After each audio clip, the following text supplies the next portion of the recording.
won tonight. Congratulations, everybody. Voters decide scores of local elections across our area. We look at Election Day's biggest surprises and unexpected outcomes. Also this week, are they that thin-skinned? City Hall launches an audit into biased coverage at the Kansas City Star. Jackson County pushes a new ban on data centers. And Missouri lawmakers strip funding from the Truman Sports Complex. We look at what happens now. And people are starting to notice, why is Kansas City still looking so trashy just ahead of the World Cup? It's a mess. I mean, there's trash all over.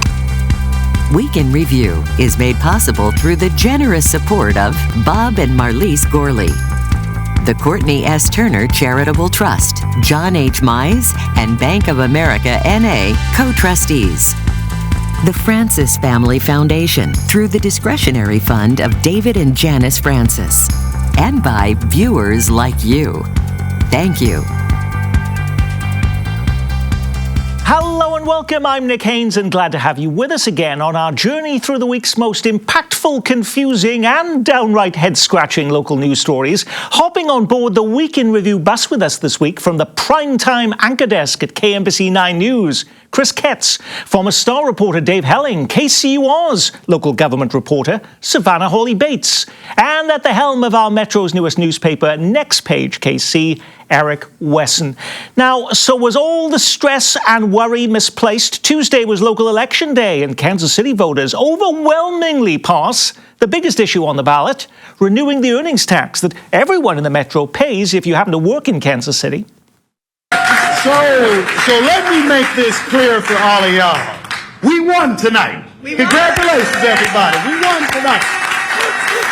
Alrighty, Eric, what happened to all that public backlash we were told to expect because people were so upset about property taxes and what was happening with the stadiums and what was happening at City Hall? All y'all. Well, I mean, they scared everybody. If you don't do it, then the emergency service people are going to let your house burn up, or you could be dying and the trash is going to build up. So it passed, but you know, I just hope that they have more accountability with what they do with the money. And it still passed with about the same margins it has in previous election cycles for all of the drama this got. Yeah, this is the fourth time that it's passed by such a wide margin. I mean, it's a smaller margin than in elections past, but it's still over 75%. And this is what, you know, the mayor and a couple, many other elected officials, you know, said after the win was like, we've proven time and time again since the state required Kansas City to vote on it every 5 years in 2010 that people will support it. So stop making us spend money on it and vote on it. You were also one of those, Dave, who said, you know, we should be paying attention to this backlash and how people were feeling about taxes, and that would affect the vote. Yeah, I mean, I do think people are angry about property taxes in Kansas City and Jackson County. There's no question about that. But the earnings tax is a fascinating device to raise money in this community. It is simple. Everyone understands it's 1%. You don't really even file a return. It's broad-based, Nick, because it includes people from other communities who work in Kansas City, particularly Johnson County, and it raises a ton of money. And so if you are going to replace it, if you're going to get rid of the earnings tax and do something else, you need to find something that's simpler, more broadly based, and raises just about $375 million a year. And no one in those four elections has ever suggested a better way to raise money than the earnings tax. So it should not be a surprise that voters go back repeatedly and say, no, we don't like taxes, but this works for us, and let's renew it. It's never gotten less than 70% in the four renewals that have happened. And I think Dave is absolutely spot on. I think the broad-based part of this, AKA Johnson Countyans who work in Kansas City, Missouri, to have that part of our metropolitan area paying for something significant, I think there's tremendous appeal on that. Having this election this week, though, was also an incredibly important milestone because it meant what happens next. And we are hearing rumblings as we record the show that there could be an announcement now, because now that that has passed, that the Royals will make their big stadium announcement next week. In fact, City Hall already working on a financing deal that would move the Royals to Washington Square Park? Washington Square Park. I don't know that the Royals, as we sit here and record this program, I don't know that they have a date yet when they're going to announce, but I think it's coming very soon. Washington Square Park, all signs point to. As we saw Thursday afternoon at the city council meeting, the mayor presenting an ordinance, essentially outlining some of what the city's commitment to this project is going to be. It's a $1.9 billion stadium with development around it. $600 million in bonds is what the city is looking to propose to be paid off through sales taxes in that general area. This isn't going to be kind of a county-wide thing, as we saw with the Chiefs on the Kansas side. But isn't this also does not involve a public vote, Savannah? No, and this is what, after the failed sales tax renewal vote, the mayor said that some sort of financing plan would not necessarily go to a public vote. That was his goal all along. This would get public input through the committee, the finance committee. That would be next week. Although introducing it on the floor, on Thursday makes it so that there's very little time for anyone to come together and actually make plans to be able to be at City Hall at 10:30 on Tuesday. It's very hard to get public input. Don't forget the fact that by making this announcement after the earnings tax vote, that those who might want to gather petitions to put this plan on the ballot will not have the election day in which they can stand outside polling places and gather signatures, which makes it, particularly in Kansas City, much easier. So there was some strategery involved in this decision to unveil these details now. But Washington Square Park is part of the Parks Board's jurisdiction. Wouldn't it require a public vote to give up that park, to transfer it to a stadium? Yes. It would. They would still have to get the public, and they always vote yes. Most people don't even know where those park properties are. But it's interesting that they can find $600 million to do this, and just months ago we were having a $100 million deficit in the city budget, and then we had $10 million with the police department. It's amazing how they could come up with bond money for that. And I think that's part of the public will be able to vote on the transfer of the parkland. This, I think, if the public is mad enough about it, could become a sort of referendum on the location and the financing package itself, though they won't be able to vote on the financing package, much like we saw with the sales tax renewal vote. Just quickly, that there is a way around the vote to give up parkland, and that is to give the stadium to the Parks Department and continue to call it Kansas City Parkland, and therefore it would just be a transfer and you wouldn't be giving up land. So that might be part of the deal now. We just don't know. The only thing that I would add, the public financing part of this is still, as we sit here and record this program, a bit of a moving target. Yeah. The state of Missouri will be significant contributors to this. What that final number will be, we still don't know yet, but the people that I talk to at City Hall seem awfully confident that they can do this with the city and the state, and that's it. Okay, we're going to know a lot more about this when we record the show next week, so join us for that. By the way, talk about it again. We will. Alrighty, I'm sorry about that. But, there were a lot of other things happening on election night. Who was the biggest winner on election night? Could it be this guy? Communication has to be better than what it has been the last 4 years, and I want to make sure that we have better communication. In Independence, a former roofer and union leader with no previous elected experience wins the keys to the mayor's office against a pretty well-known and connected opponent. How did Kevin King pull that off? Voters were mad about this data center tax abatement deal that the city gave more than $6 billion in tax breaks to Nebius, which said it wanted to build sort of an AI factory on the eastern edge of the city. Voters tried to stop the deal from going through. They tried to get city council members to vote no against it. They tried to put it on the ballot, which they were eventually, turned down from doing by a Jackson County judge. So this is sort of their only recourse to weigh in on this data center was to get the people who voted for it, like Bridget McCandless and Jared Fierce, a city council member who was running for re-election, out of office. I think that's especially clear when you see that McCandless was winning against King in the primary by 17%. More than twice the vote. Yes, and that flipped after the city. Which is really, no, but it's still puzzling. Bridget McCandless has been on the show actually several times. She was the head of the Health Forward Foundation, a very prominent doctor, helped found a free health clinic in Independence. This was somebody with a lot of experience and on the city council. Yes, and those data centers are such hot button items. In Festus, Missouri, they voted their entire city council out because they did that. There was a bit of a throw the bums out feel to the Independence municipal election, but that data center, I think, really tipped the balance in this particular race. And I think the only reason they didn't vote the entire city council out, like they did in Festus, Missouri, was because only 2 of them were on the ballot this time. And I think having this data center vote in March, so close to the April election, really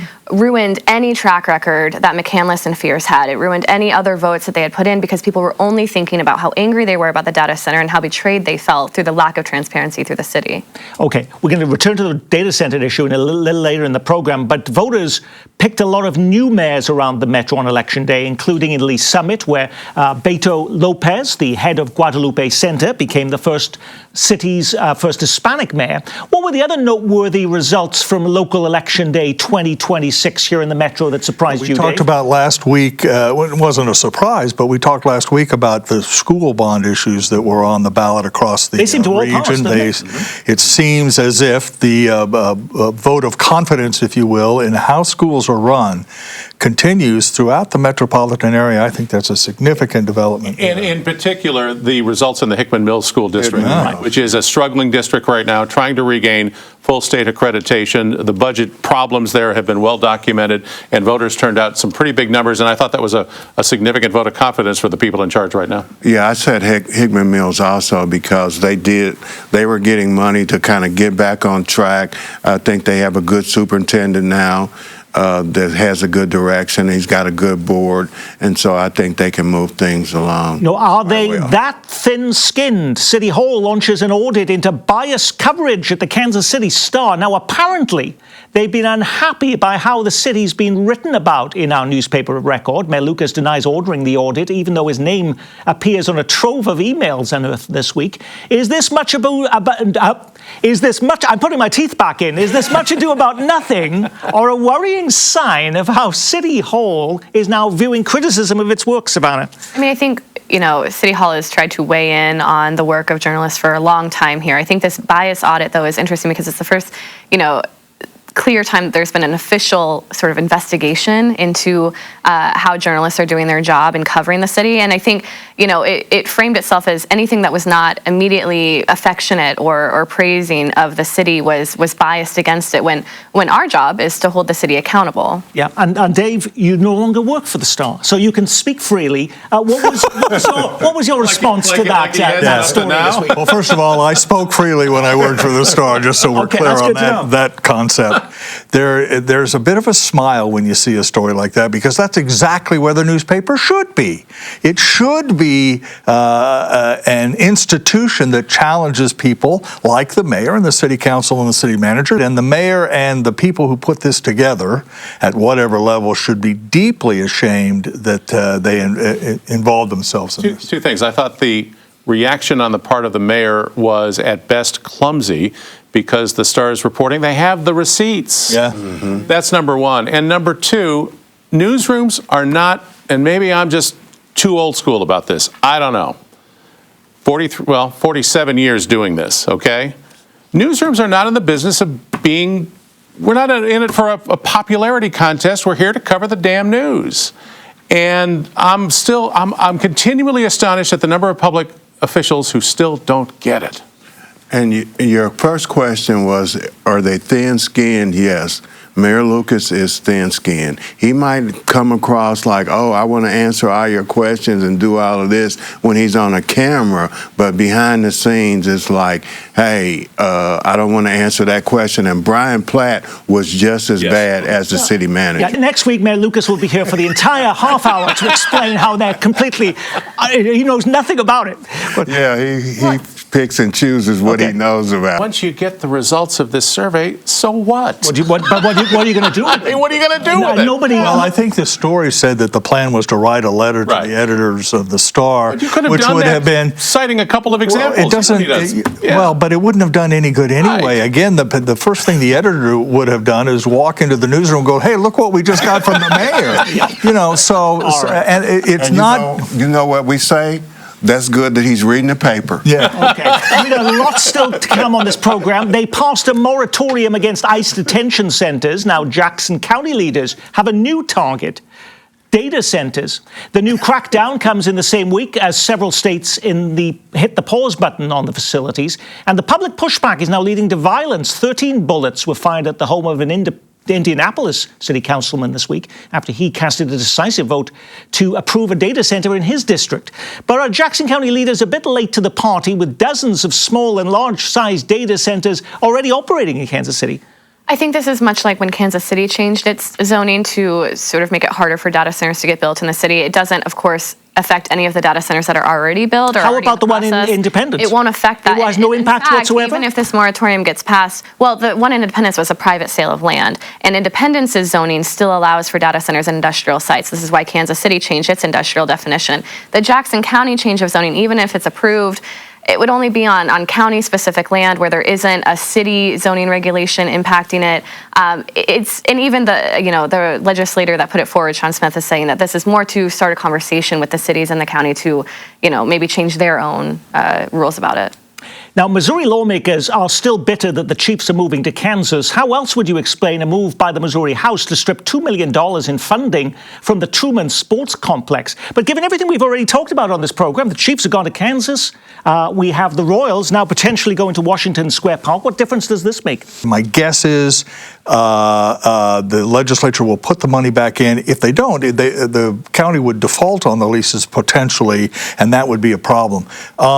But it does suggest that if this other package for the baseball stadium is now making its way through the legislature, if $2 million is too much to swallow, $350 million seems a difficult ask as well.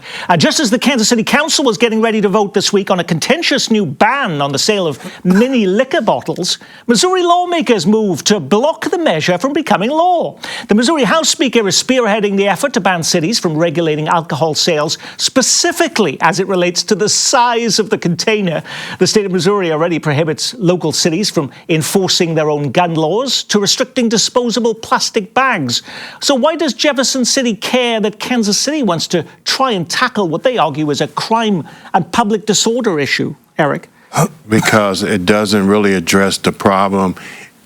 It's really kind of discriminatory because it's not a citywide ban. Yes, in every part of the city. And it's kind of redlining, but how do you, I believe that the state has a lot of control when it comes to regulating liquor and those kind of things, gaming machines and those things. So all of those convenience store owners we saw protesting last week must be breaking open the champagne or the small liquor bottles in their stores this week because they were claiming 1,000 jobs are going to be lost. They're going to be closing many of these stores? I think probably so. I mean, whether or not the city council votes on this ban, if the state chooses to override it, which they are wont to do, they love to preempt most of the things that come out of City Hall, it won't be able to take effect. And so it would be pretty much null. Let's be clear, the obsession in the state legislature of telling cities what they can and cannot do is legendary. It's frustrating and grotesque that state legislators who can't get their own acts together spend all of their time telling mayors and councils what they can and cannot do. And there are too many liquor stores in the urban core. That is a fact. But I don't know if the small bottles are going to change that. You got to do a moratorium on liquor stores. Now, it may have got lost in the headlines, but this week was the final community summit to decide the future of 71 Highway, more commonly called Bruce Watkins Drive, which brings thousands of metro area commuters into Kansas City every day. It's named after the late city councilman who led protests against the road project, calling it Kansas City's Berlin Wall. It's been a sore point for years with civil rights leaders claiming it created a new barrier between white and black Kansas City. Now city leaders say that 5-mile section, which includes stoplights, is now the most deadly stretch of road in Kansas City for pedestrians and cyclists, so a fix is finally on the way. One option is to make the whole thing a freeway with no lights and hold the front page, Savannah, a new plan to take the highway underground. How would that work? So this is a combination of two plans that the city put forth through these community engagement sessions. Making it entirely a freeway was obviously not popular with the neighborhood where... But I'm sure popular with drivers. Well, popular with drivers, but it's been popular with drivers. The 71 destroyed hundreds of black homes in Kansas City's east side. And so this effort was supposed to reconnect those neighborhoods. So a freeway was not necessarily the only good viable option. Combining them would put the freeway underground, still popular with drivers who want to get out of the city fast and go to suburbs like Lee Summit, but then put a parkway up top, much like Ward Parkway, where people can cross. It'd be safer for walkers, bicyclists, and it could also, sort of reconnect these neighborhood grids that were destroyed by this highway. And it would stop that people running in the back of you on 55th Street at that intersection, which probably has more accidents than any other intersection in Kansas City. I just don't know what putting $5 million to study this is going to come when people have already said for decades what the solution to the problem is, and I guess they needed to make it more sophisticated in coming up with that. And I think the solutions that people are talking about right now are probably so cost prohibitive that you kind of wonder where this is going to go. I think this is a significant story to watch. Well, you think about just putting the highway, finding the answers is not going to be cheap. Yes, all right. Just quickly, the reason the lights are there is because of objections from the neighborhood 40 years ago. Yes, The reason the bridges look like they do over that highway is because of the objections. And Emmanuel Cleaver, who was the councilman at the time, went out and got extra money to improve the beautification of 71 Highway. It was fought bitterly at the time, but there were compromises reached that allowed it to be built. And now, of course, there are second thoughts about having it built at all. Kansas City Mayor Quinton Lucas finally acknowledged this week that he's out of miracles to save the Midtown Costco store. He says the warehouse chain will stay in the location, but this fall will convert into a Costco business center. That means the Linwood and Main Street location will no longer include a pharmacy, eye care center, food court, alcohol, or food samples, books, furniture, plants, or toys. We may be seeing a real change at the Costco in Midtown, which disappoints not just me, but I know probably hundreds of thousands of Kansas Cityans, people in Northeast Johnson County, KCK, and other places. So Kansas City can host a World Cup, but isn't big enough to host a full-service Costco store. Come on, Kris. Well, I'm not so sure if this is the end of the world, but no, to a lot of people. This is more important than the World Cup for many people. It may be. And even people in southern Johnson County will even drive all the way to Linwood and Gillum to take advantage of everything that Costco store had. The city hasn't thrown in the towel, but it's pretty close. I was always surprised, though. I was thinking behind the scenes. I was surprised by his announcement because I was expecting it to be throwing lots of tax incentives and new money at Costco to keep all of those offerings there. Well, and the Costco area was under a tax increment financing plan when it was built. Of course, that was paid off. They could do it again? Yeah, but I think the city has exhausted most of its levers to, go up against this international conglomerate that wants to change a Okay, well, that clearly. But no more samples. Yeah. Now that part there. That's the part. That's what the straw that broke the camel's back for Eric Wesson. Now, we've heard from a number of our viewers who, by the way, as we leave the program this week, that you can't believe how trashy the city looks just as we're about to welcome the largest global audience in our city's history. It's a mess. I mean, there's trash all over. Now, apparently, that's been taken to heart by city leaders as they launch a countdown to the World Cup cleanup starting this week. Plus, we're told the city and the state are going to wrap up road construction projects before our first international guests arrive. So we're going to do our best to hide all the orange cones and metal plates on our roads in the next few weeks. Is that possible, Eric? No, especially on I-70 going east or west. I don't know what they're going to do with that because at some points it's 2 lanes, then it goes into 3 lanes, then it goes into 5 lanes. I don't know how they're going to get past that. But I do know that there are a lot of trash in the area, and I think they're going to really make an effort to get that trash picked up. But the homeless people, that's another issue that they got because homeless camps, I think they said they got like 60 or 80 people off the street in a few days this week. But I see those tents popping up everywhere. Now, when you put a program like this together every week, you can't get to every story grabbing the headlines. What was the big local story we missed? Bells ring out for the first time in decades on the Country Club Plaza as the New York Times devotes significant attention to the struggling shopping district and a $1.5 billion plan by its new owners to rescue the struggling attraction. Is the next U.S. Attorney General a senator from Missouri, Eric Schmidt, still on the president's shortlist after the firing of Pam Bondi?